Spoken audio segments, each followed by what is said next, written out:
बिस्मिल्लाहिर्रहमानिर्रहीम। हम जलील दी वीडियो सुनो, बाकी गल फिर करने।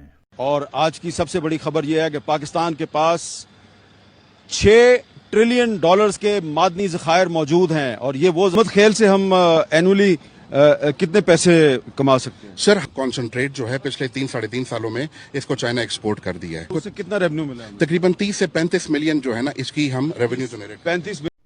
चलो पठाणन तो नहीं पता, आम बंदा नहीं एडा पढ़िया लिखिया। हामद जलील जान बुझ के इंज दियाँ वीडियोज़ बनाता है जिदे नाल मुल्क च फसाद फैले। और उस तो बाद मंजूर पश्तीन दे जिहड़ा ना पेज तो मैं डाउनलोड की है, तो उत्थे बड़ा प्रापोगंडा हो रहा जी, मुल्क दे वसाइल पश्तूना दे वसाइल लुटे जा रहे हैं। वो बंदा पूछे जा हलो, पूरी वीडियो सुनो तो सही। अल्लाह ताला ने कहा कन अखां रखते ने पर गूंगे बहरे ने, मतलब ये सुनते भी नहीं ना वेखते ने।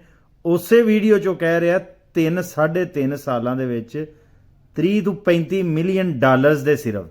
उत्थे हामद जलील कह रहा 6 ट्रिलियन डॉलर जेडे ना पाकिस्तान की तकदीर बदल जाएगी।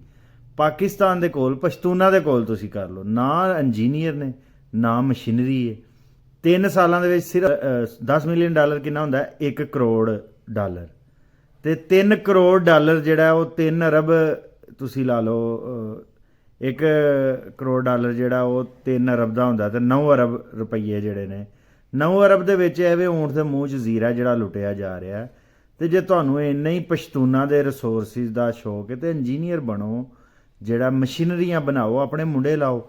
हालांकि असीं जिहड़ा चीन दे कोलों करजा ले है, वो चीन जिहड़ा साडा रॉ मटीरीयल लैके जा रहा है, लेकिन वो भी एडी वड्डी तादाद च नहीं लैके जा रहा। 3 सालों के विच जे 30 मिलियन डॉलर के टुर भी गए हैं तो किहड़ी क्यामत आ गई है और किहड़े वसाइल लुटे गए हैं। लेकिन जाहल जिहड़े पठान ने जाहल, वो अन्नेवाह प्रापोगंडा कर रहे हैं, देखें जी पश्तूनों के वसाइल लूटे जा रहे हैं।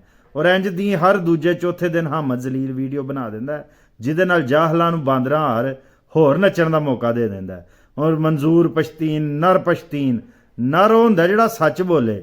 जिहड़ा बंदा झूठा प्रापोगंडा करे वो झूठ हुंदी है। मंजूर पश्तीन झूठ पश्तीन, मतलब झूठा नूं तुसी रहनुमा मानदे हो। और अकल इस्तेमाल करो। एक वीडियो जे प्रापोगंडा बनाना हुंदा ना, घट्टो घट्ट फैक्ट्स वेख लिया करो, उहदे च बयान की कीता गया है।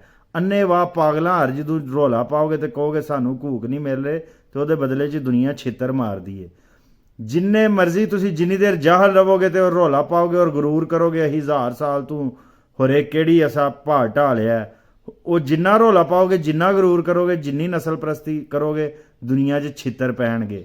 दुनिया 'च छित्तरां तो बचन का इक्को ही तरीका है, इलम हासल करो, हुनर हासल करो, अपनी मशीनरी बनाओ, अपने इंजीनियर बनाओ, ਤਾਂ ਹੀ ਤੁਸੀਂ ਆਪਣੇ ਜਿਹੜੇ ਵਸਾਇਲ ਨੇ ਉਹਨਾਂ ਨੂੰ ਆਪ ਇਸਤੇਮਾਲ ਕਰ ਸਕਦੇ ਹੋ।